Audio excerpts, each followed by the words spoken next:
Congressman Webster, all the great families here at the villages, my fellow Americans, it is great to be back in the Sunshine State. It is great to be back in Trump country.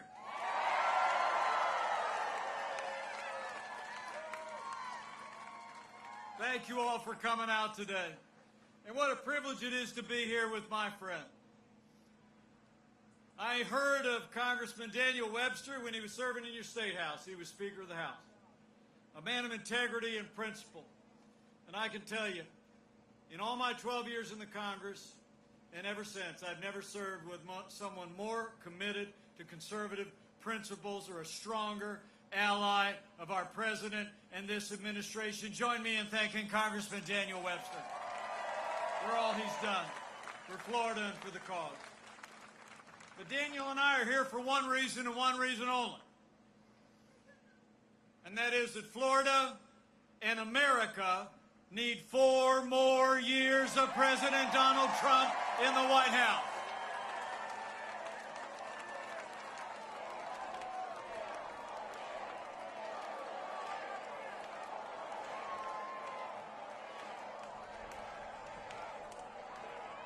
It's on, everybody, and the road to victory runs right through Florida.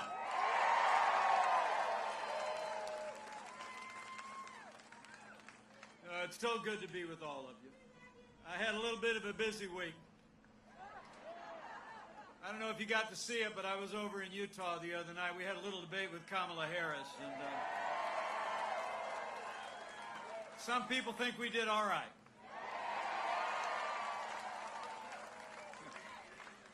You know, let me be clear. That debate was not just a debate between 2 candidates for vice president. It was a debate between 2 visions.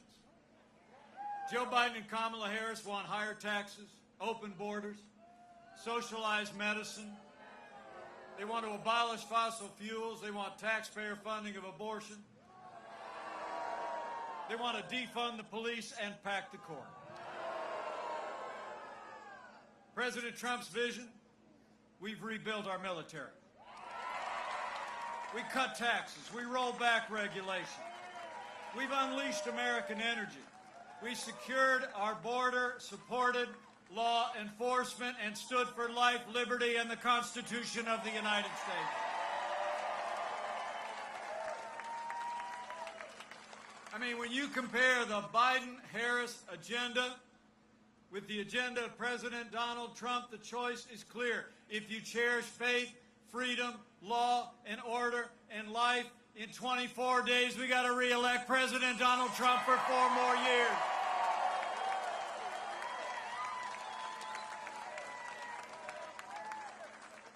You know, 4 years ago, we inherited a military hollowed out by devastating budget cuts, an economy struggling to break out of the slowest recovery since the Great Depression. Terrorism was on the rise, and we witnessed a steady assault on our most cherished values. But in 3 short years, I'm proud to report, as the father of a United States Marine and the father-in-law of a United States Navy pilot, we've rebuilt our military. We restored the arsenal of democracy. And we are finally giving our soldiers, sailors, airmen, Marines, and Coast Guard the support they deserve.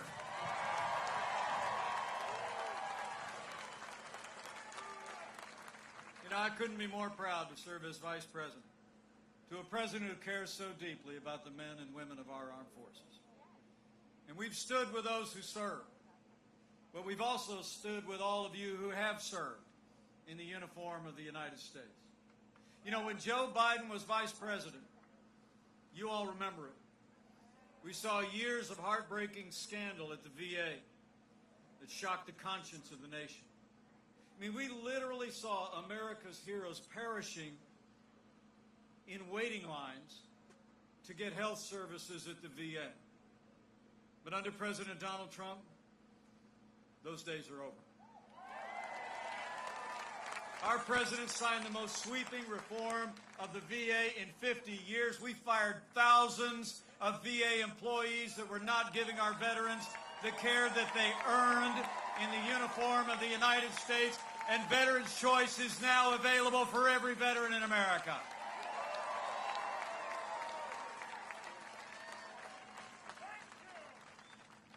You know, I know here at the Villages there's a lot of you men and women that have served in uniform.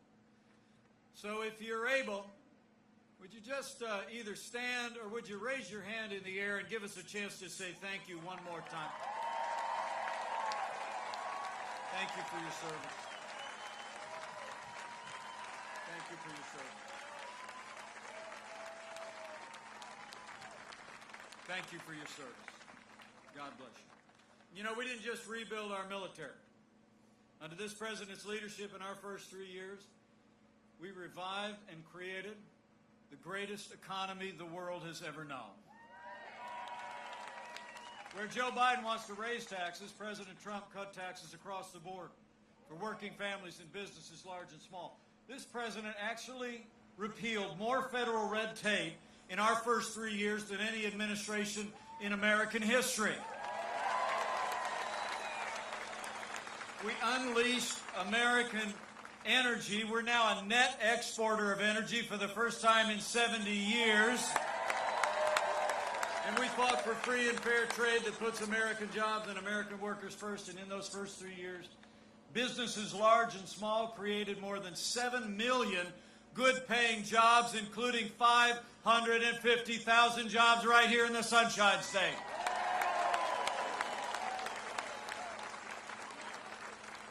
So we stood for our national defense and for jobs, standing here not far from the Space Coast. I'm proud to report to you, under President Donald Trump, we have renewed American leadership in manned space exploration.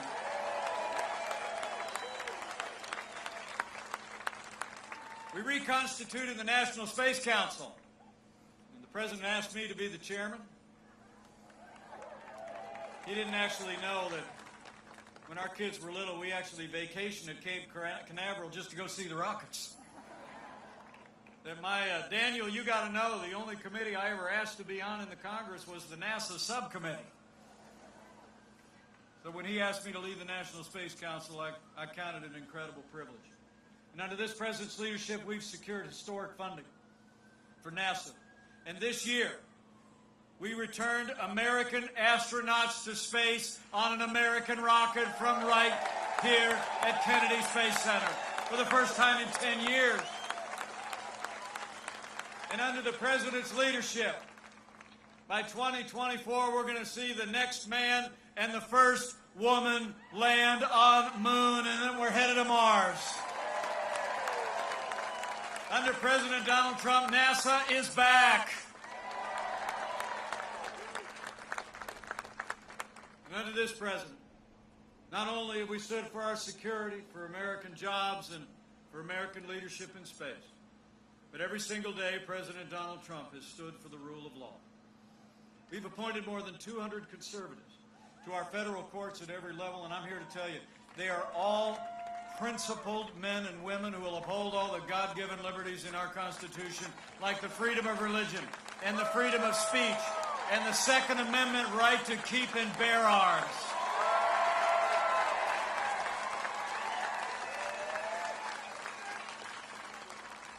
Now, last month, we rightly paused as a nation to honor the life and service of Justice Ruth Bader Ginsburg. But when the memorials were over, President Trump fulfilled his constitutional duty. And he nominated a principled, brilliant, conservative woman to the Supreme Court of the United States of America, Judge Amy Coney Barrett.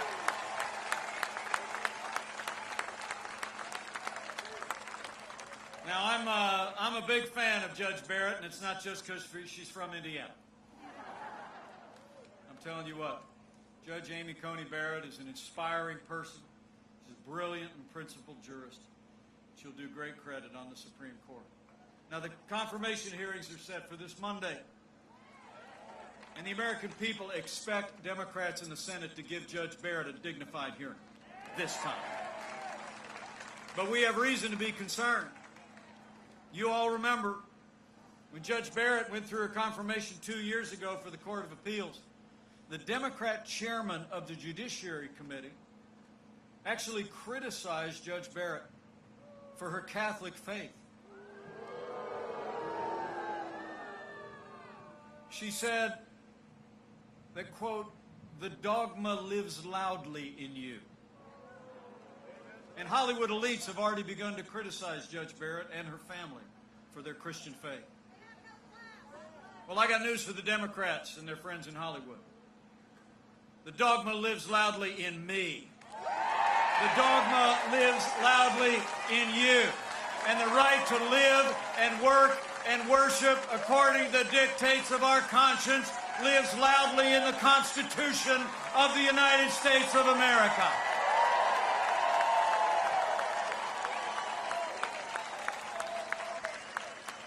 In America, we cherish the freedom of religion of every American of every faith.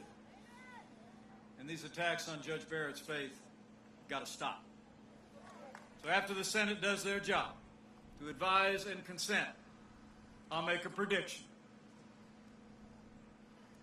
Judge Amy Coney Barrett is going to be Justice Amy Coney Barrett. We're going to fill that seat.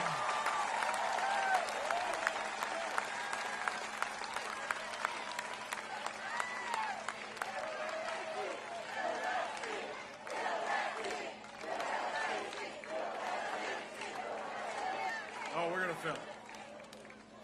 You know, the American people actually also deserve to know that Democrats in Washington are actually talking about adding seats to the Supreme Court in the biggest power grab in American history. It's called packing the court. Now, Joe Biden and Kamala Harris won't admit it, but after 150 years with 9 seats on the Supreme Court of the United States, they're planning to pack the court. In fact, Joe Biden refused to answer the question in his debate with the president. Kamala Harris refused to ask the question during our debate. And just yesterday in Nevada, Joe Biden was asked by a reporter if don't voters deserve to know what you do? And Joe Biden replied, quote, "No, they don't." Well, come on, Joe. The American people deserve a straight answer. When you're running for the highest office in the land, the American people deserve to know whether you're going to respect the highest court in the land. You know, there's only one explanation why Joe Biden and Kamala Harris won't answer the question. It's because Joe Biden and Kamala Harris want to pack the court. But we're not going to let it happen. We're going to preserve an independent judiciary. We're going to preserve our constitutional order. We're going to re-elect President Donald Trump for 4 more years in the White House.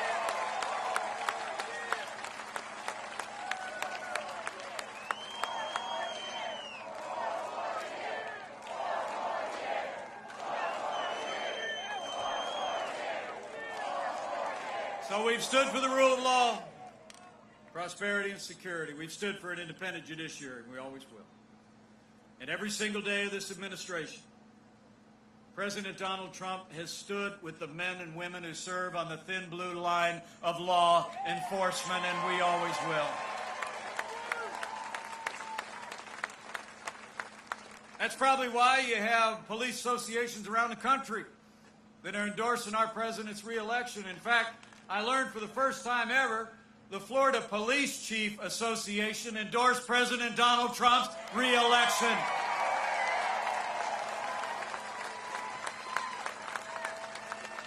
Let me take this opportunity to thank Sheriff Jeff Parson and all the membership of the Florida Police Chiefs Association. And also, can we just show these law enforcement officers how much we appreciate all they do every day to protect and serve our families?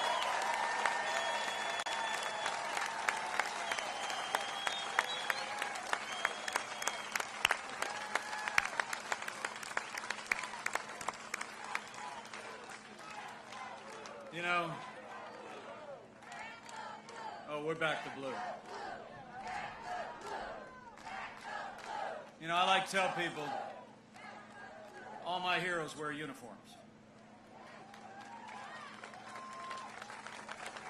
When I was growing up in a small town in Indiana, we used to drive back to Chicago where my parents grew up. We'd go to my grandparents' house and my uncle would come walking out wearing that police uniform, have that sidearm man. I got to tell you, me and my three brothers just look up at him in awe. And you all know. The men and women who serve in law enforcement in this country are some of the best people in America. And they deserve the respect of every American every single day. They do. Now, President Trump and I will always support the right of Americans to peaceful protest enshrined in the Constitution. Rioting and looting is not peaceful protest. Burning businesses is not free speech. Violence against innocent civilians, the destruction of property, or violence against our police will not be tolerated, and those who do these things will be prosecuted to the fullest extent of the law. Now, for months, all Joe Biden talked about was peaceful protests as the American people watched their businesses and communities literally burn. At the debate this week, I invited Flora Westbrook, a wonderful African-American business owner in Minneapolis, to join us there. Flora told me about a few days after the killing of George Floyd how the protesters marched closer and closer to her business. And then that Friday night came, and a little salon that she had built 35 years ago was burned to the ground. Well, I talked to Flora yesterday, and I told her, I said, Flora, we are with you today, and we are going to rebuild and have law and order in your city and every city in America for every American of every race and creed and color. So help us God.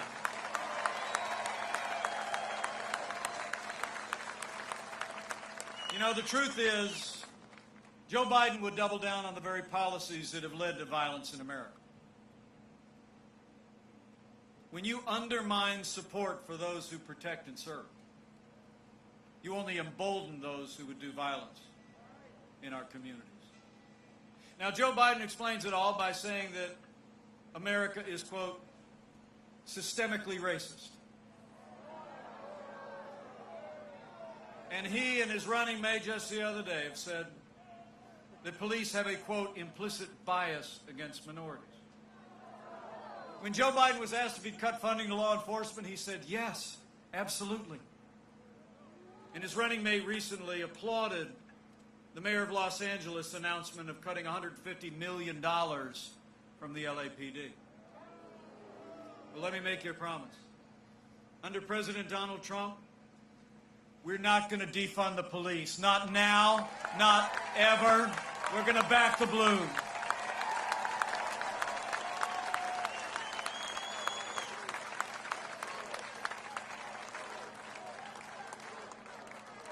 What the President and I know, what you all know, we don't have to choose between supporting law enforcement and supporting our African-American neighbors or any of the minorities or families who live in our major cities. We have done both for the last 3.5 years.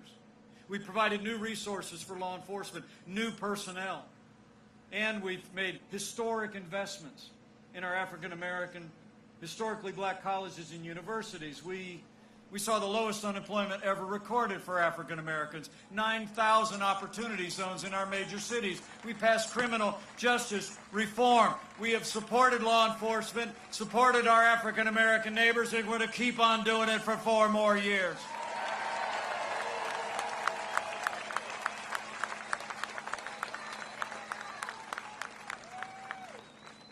So I just want to thank you all. I want to thank you all for being here today. As you know, we've stood for the rule of law. We stood for law and order. And as I said before, we stood strong for the right of every American to live, to work, to worship according to the dictates of our conscience. You know, the freedom of religion has been called our first freedom than the First Amendment.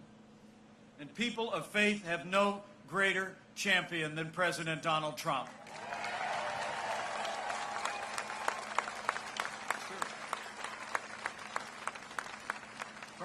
on, the President took decisive action to restore the conscience rights of doctors and nurses, teachers, and religious charities. And President Donald Trump ended the last administration's assault on the little sisters of the poor, and the Supreme Court voted 7-2 to make it permanent. It's amazing to think.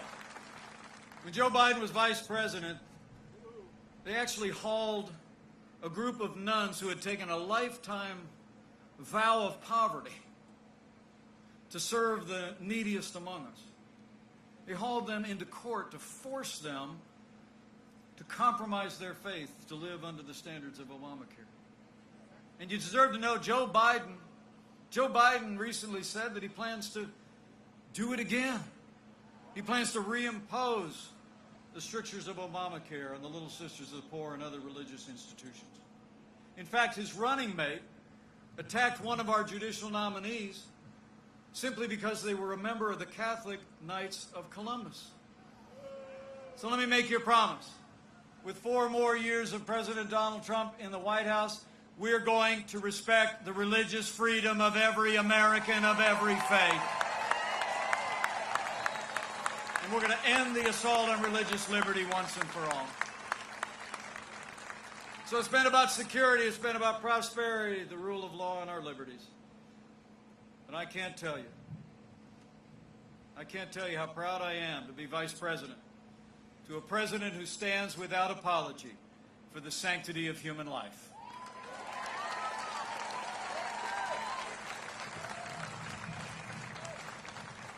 Where Joe Biden supports taxpayer funding of abortion all the way up to the moment of birth, President Trump took action early in our administration to suspend all funding, the Mexico City policy, no taxpayer dollars to provide or promote abortion around the world. He's renewed the Hyde Amendment to protect taxpayer money from ever being spent on abortion, and President Donald Trump is the most pro-life president in American history.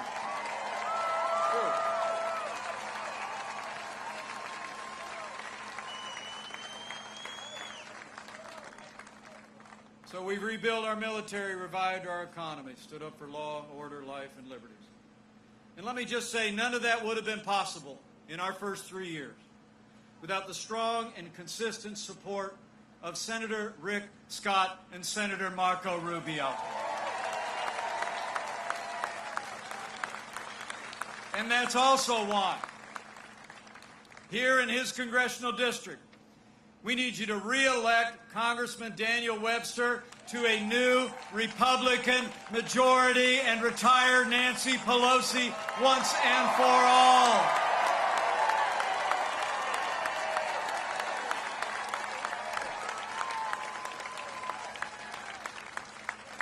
You know, when you look at all that we accomplished in those first few years with a Republican House and a Republican Senate, there's only one conclusion you can draw. In 3 short years, we made America great again. True. And then the coronavirus struck from China. I'm here to tell you, before the first documented case of community transmission in the United States, President Trump did what no other American president had ever done before. He suspended all travel from China, the second largest economy in the world. He put the health of America first. Now Joe Biden said that was hysterical. He said it was, quote, xenophobic. In fact, he wrote in USA Today back in January that travel bans would, quote, make things worse. But let me tell you, as the head of the White House Coronavirus Task Force, I can tell you firsthand, President Trump's decision to suspend all travel from China bought us invaluable time to stand up the greatest national mobilization since World War II, and it saved countless American lives.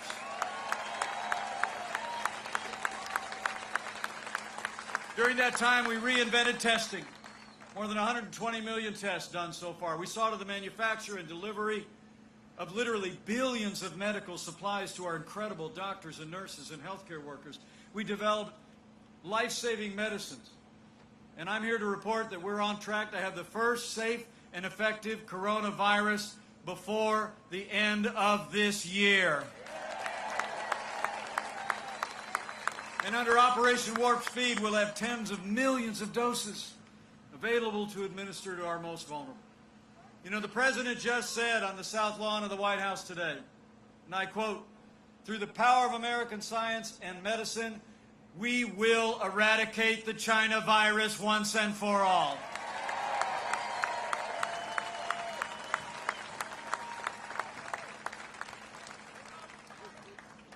And let me say on behalf of the President and the First Lady, how moved we've all been by the outpouring of prayers and concern for our first family over the last week. I spoke to the President this morning before I left for Florida, and I'm happy to report to you President Donald Trump and First Lady Melania are doing great.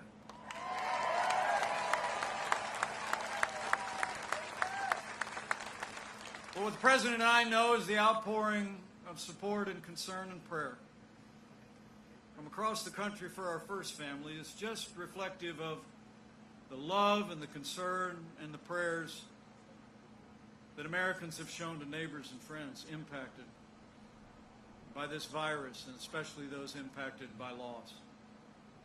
So can we just take a moment to give a round of applause for all of the doctors, the nurses, the healthcare workers, those in ministry, everyone that has been there for our families through this challenging time.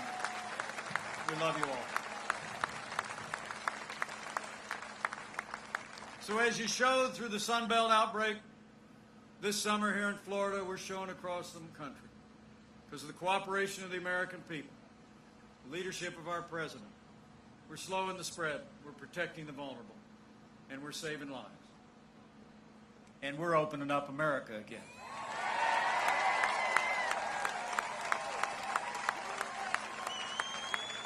You know, it's amazing to think, after losing 22 million jobs at the height of this pandemic, in just the last 5 months, because of the foundation that we poured and because of the unprecedented recovery and relief support for families and businesses, we've already seen 11.5 million Americans go back to work, including 630,000 Americans right here in Florida.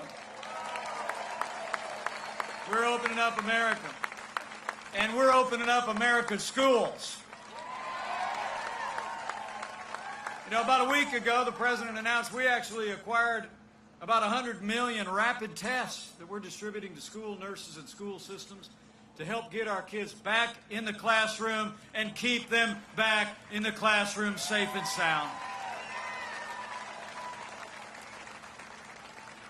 And can I just say, as I stand here in Florida, none of the progress this state has made would have been possible without not only the leadership of our President, our incredible healthcare workers, but none of it would have been possible without the strong, steady, and compassionate leadership of Governor Ron DeSantis. Done an amazing job. Thank you, Governor. So we've gone through a time of testing. But I came down today on this cool and breezy Florida day.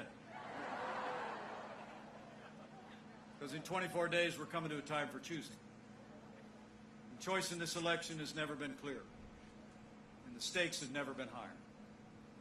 It's amazing to think, in the middle of a global pandemic, Joe Biden wants to raise taxes by $4 trillion. President Trump, not only has he passed the largest tax cuts and tax reform in history, but for 4 more years, we're going to keep cutting taxes for middle-class Americans and bring this economy all the way back and then some. Where Joe Biden wants to bury our economy under an avalanche of red tape, he had to be reminded in that presidential debate that he supports the Green New Deal. He even wants to put us back in the Paris Climate Accord. President Trump's been cutting red tape, got us out of the Paris Climate Accord. Our air and land are cleaner than any time in recorded history. Our water is the cleanest in the world, and America is now a net exporter of energy for the first time in nearly 70 years.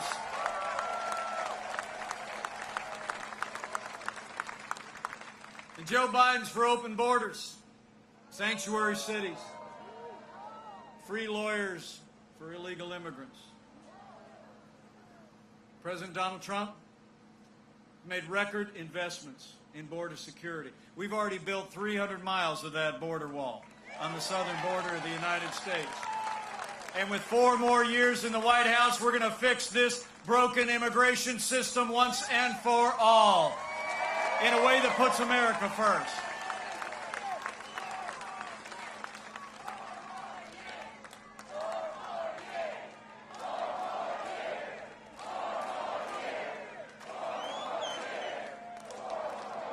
And when it comes to international trade, so important here in Florida, for what you manufacture and what you grow. Contrast couldn't be clearer. You know, out in the heartland where I grew up, we saw the impact of NAFTA over the last 25 years. I literally saw entire communities shuttered, factories closed, jobs shipped south of the border. They were still shipping jobs south of the border before the paint was dry on the last election. And Joe Biden never lifted a finger to reform NAFTA in a way that put American workers first. But thanks to the man who wrote The Art of the Deal, America got a way better deal than NAFTA. The United States-Mexico-Canada agreement is here. It is a win for Florida and a win for America.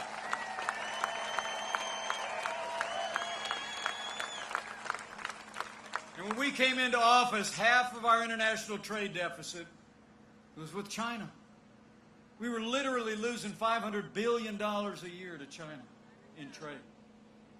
Joe Biden's been a cheerleader for communist China since day one. President Trump, he put China on notice. He said the era of economic surrender is over. We impose tariffs, and we're going to keep the pressure on until they level the playing field for American workers, American businesses, and respect American private property.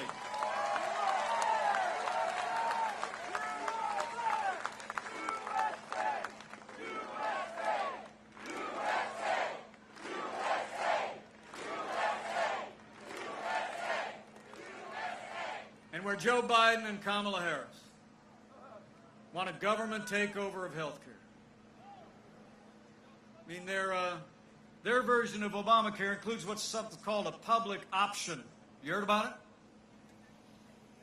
They say then the government insurance would be out there competing with private insurance. Well, I said years ago when we had that debate when I was in Congress, you know, the government competes with the private sector the way an alligator competes with a duck. I mean, the truth of the matter is, they would put us on an inexorable path to socialized medicine. President Trump, we're going to reform health care. We're going to protect pre-existing conditions. We're going to lower the cost of health insurance without growing the size of government. We're going to harness the power of the private sector and make sure that America is never a socialist country on health care or anything else.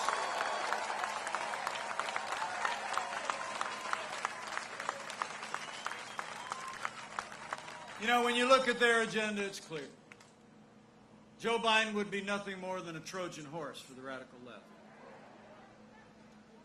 Now, Joe Biden has said that democracy is on the ballot. Well, I think our economic recovery is on the ballot. Law and order are on the ballot. But so are things far more foundational to our country.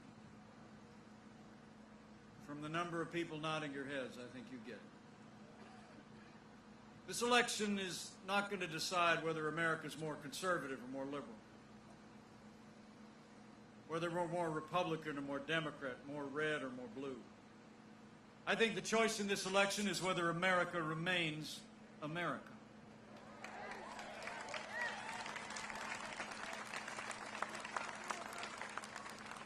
Whether we're going to allow Joe Biden and Kamala Harris to steer our nation on a path of more government, less freedom, less opportunity. A path that ultimately leads to socialism and decline. Or whether we're going to steer our nation in a renewed way on a path of freedom, individual responsibility, and all the ideals that have made this country great. So for our freedom, for our highest ideals, we need to decide right here and right now that Joe Biden will never be President of the United States of America. We're going to re-elect President Donald Trump for 4 more years.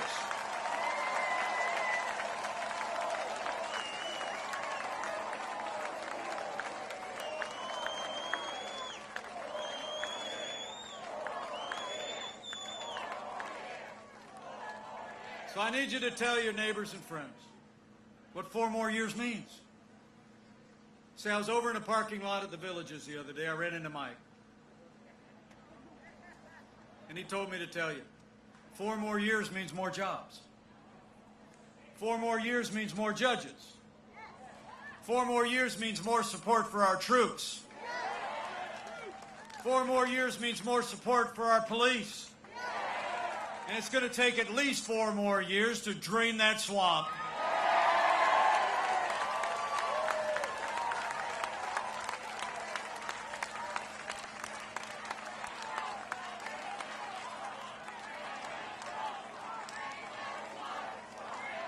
Oh, we're draining it. You know, 4 years ago, a movement was born. A movement of everyday Americans from every walk of life. Here in Florida, you believe we could be prosperous again. You believe we could be strong again. You believe we could be respected again. You said yes to President Donald Trump in 2016, and I know Florida's going to say yes to 4 more years of President Donald Trump in 2020. But it's going to take all of us to do it.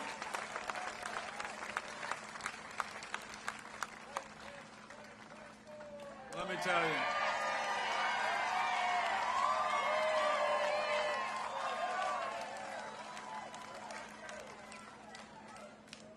Let me hang on 1 second here. Is she okay? Okay, you got her? Take a minute.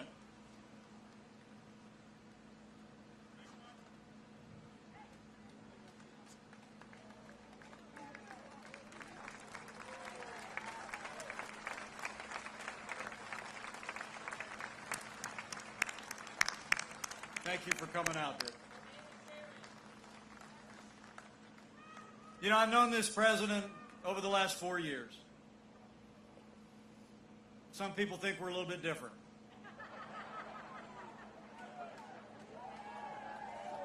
But we've gotten to be very close friends.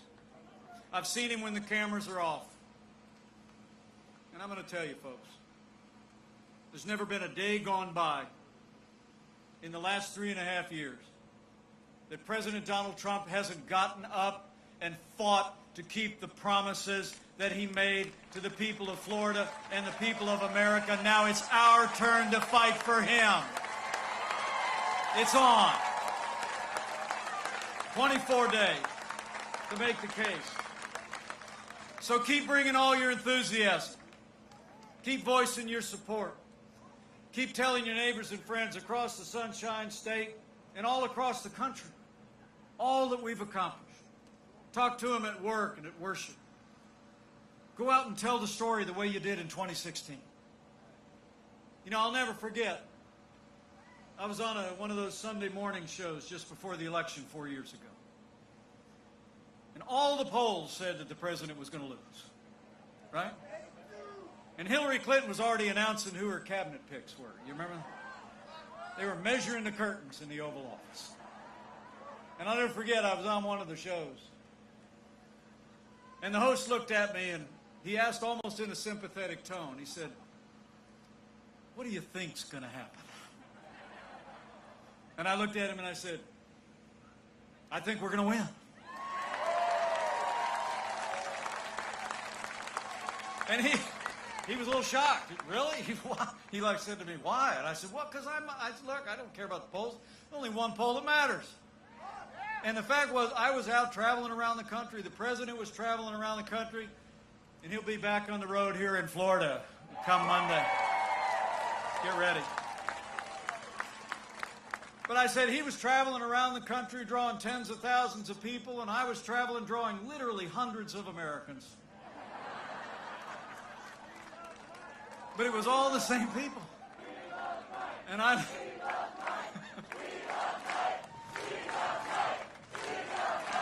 you. But it was, I said to this host, I said, all I can tell you is what I'm seeing across the country. Every time I look across a rope line, every time I wave from the car, every time I have a chance to stop and talk to people, I said, it's the American people just knew. They heard the vision this president had of a strong and prosperous America. They heard his distinctly American leadership. They heard those leadership qualities coming through. And they were talking to one another. I just knew it. They were turning down the sound on the TV, not listening to the commentators and the pundits.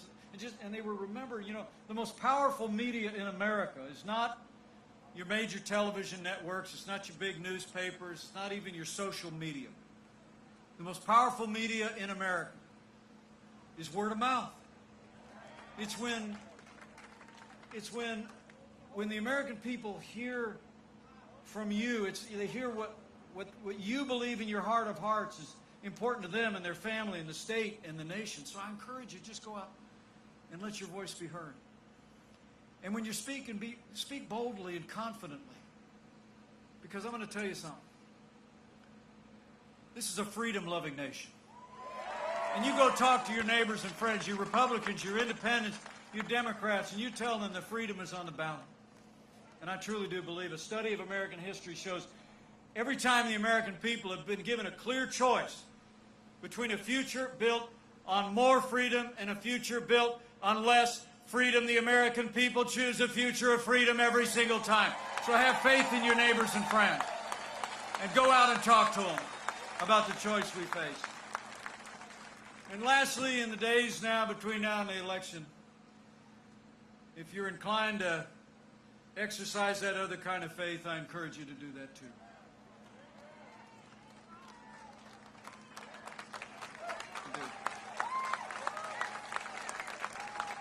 You know, the sweetest words the President and I ever hear when we're traveling around the country is when people will look out, reach across a rope line, maybe put the hand next to their cheek and just say, I'm praying for you. And we hear it a lot. Everywhere I've gone the last 4 years traveling around this country, I'm convinced of two things. This is a freedom-loving nation, and this is a nation of faith.